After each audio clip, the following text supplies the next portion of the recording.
So as it's Valentine's Day, Matt, we were speaking about the collateral damage with like just how much our addictions have affected loved ones. So have you got any sort of stories coming into I Day of Love? think I don't necessarily remember a Valentine's Day necessarily being ruined, but I remember like my current partner's birthday and things not shaping out the way it should have done because I was in active addiction, and I would always kind of say, "Oh, I'll sort this out. I'll sort that out. I'll book this. I'll book that. I'll."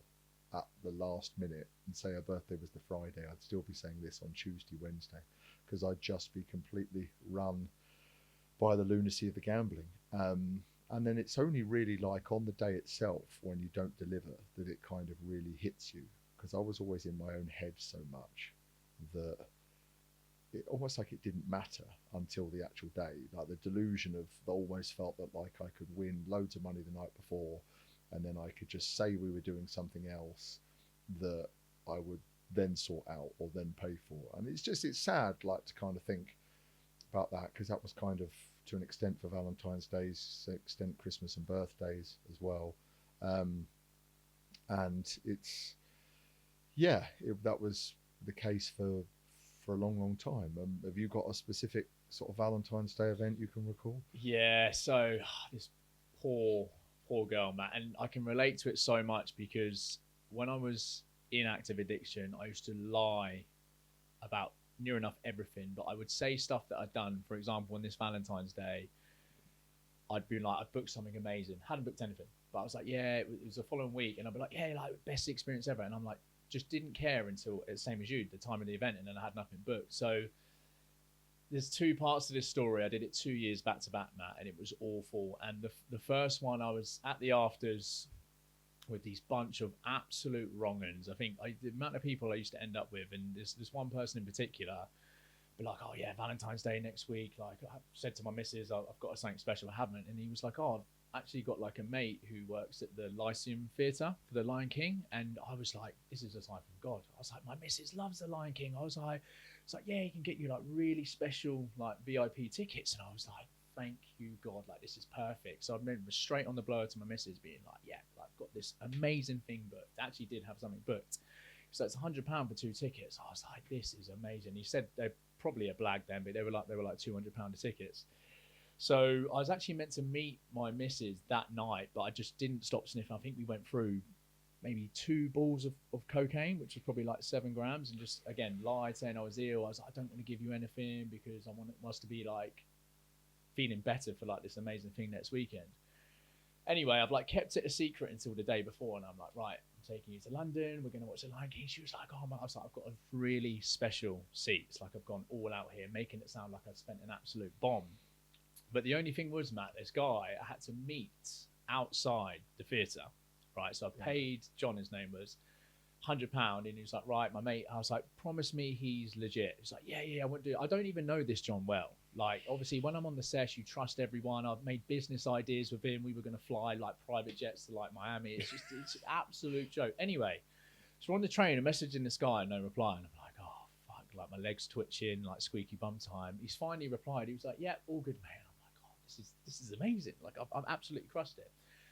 Anyway, we've got outside the theatre. I met this the worst, dodgiest looking guy in a long black coat, literally down to his ankles. And he was like, right, gave us the tickets. He was like, I never forget what he said, Matt. So he gave me these tickets. He was like, they're amazing tickets, but you're not sat together, right? So my missus, honestly, Matt, so he said this. I've started laughing. My missus is looking horrified, like, who is this? He looks like a wrong un, right? And then he's just walked off. And I'm like, oh my God, like, what a thing to say. What a joke to make. Matt, we're not sat together, right? So we've queued up, we've gone into this. My missus is sat front row on the left. I am completely the other side, back right. She is battering me like, you wanker, like I cannot believe you've like stitched me up. You're always trying to be cheap. The thing with Matt, like she always asked me why I had no money. I had two completely separate lives, so she had no idea I was in this like drug addiction, spent all my money, and I'd always try and go as cheap as possible because I was burying myself financially. But so that I was had my tail between my legs. It took me so much groveling. Only then the next year, it was it was even worse, right? So I knew we stayed together for like 2 years, I think it was total. The next one, obviously, she was like, right, you ruined last Valentine's Day. You have to go big now. So I was like, right, what can I do? I was like, Rome, Italy.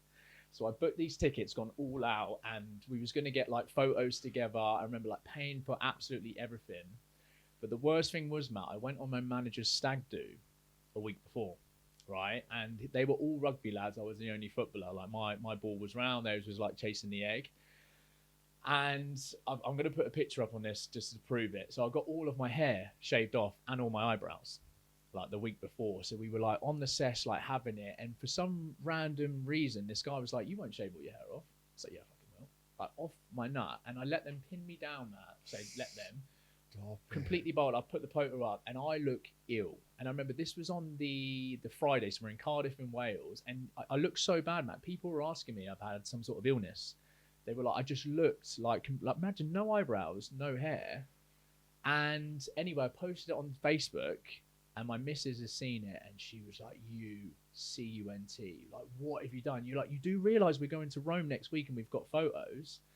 And we went, mate, and it was just awful. Her dad never spoke to me. When I came round after, I was like a deer in headlights, and I'm like shaking.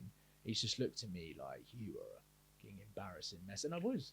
But like the selfishness of that 2 years back to back, we ended up splitting up after that. She was just like, you are so selfish. And I was. She was like, you just don't think of me in any situation. But all I cared about was being with the lads and getting on the sesh. But that poor girl, mate, 2 years back to back, one obviously lying about that, and I always used to just blag it so hard, and then to have the photos, mate, it just looked like her with, oh man, so bad. Oh my! I mean, that's quite something. That is really poor girl letting her down Poor 2 girl. years in a row. Yeah. I have actually thought of one Valentine's Day story that just popped into my head. Actually, it was a few years ago, and we were going out for dinner, and it was a weeknight, and Champions League was on, and I had this big wad of cash in the glove compartment of my car, which was kind of like my betting fund, and then I had probably about 50 quid in the bank. That's what was just the way I was, and we drive into a town centre and we park up, and I'm just thinking, I've got to get this money on the Champions League tonight. I know we're going for food, but I've got to get this money on. And so we park at the top of town, and my brain just says, how are you going to do this? You don't know how on earth are you going to do this? So obviously there's betting shops in the town centre close to the restaurants where we're going. So I walked over to the ticket machine because I was driving, and there was a couple. This woman said to this guy, "Oh, I thought the machine was out of order," and they were joking, like, I think about who was going to pay for the parking or whatever. I was like, that's it. Turn round, walk back to her and say, it's out of order, ticket machine. So, I mean, they can't really give us a fine if it's not working. So what I'll do is I'll put a note on, it'll be all right. Forget it, leave it. So we go into the restaurant, Italian restaurant, sat there. A bit worried about the car. I think, I don't want to get a ticket. Tell you what I'll do, I'm just going to go and see if it's working now, or I'll go and put a note on it or something. I sprint when I say I've got these Grenson-like brogues on, trying to be smart, and my going out outfit on. I sprint like I've never sprinted before, arms pumping, to get to Coral Betting Shop, to just bundle this money to this woman at the counter. I think it was either I had cash or I had a betting slip already. In fact, it might not even been cash. It might have I had a winning slip, so I just beat it on the terminal, quickly put my bets on Bayern Munich over goals, blah, blah, blah, blah, blah. Come back out, sprint to the thing, actually buy a ticket for the car, sprint back, sort of like hands on the knees, kind of sort of like compose myself to get back and say, oh, it's working now, so I got a ticket. And then, like, all my money's, I've only got 50 quid for this food. So I'm kind of like, I'm not buying starters. I'm kind of like thinking tap water instead of mineral water. I'm just kind of like trying to micromanage this menu of not ordering what I want.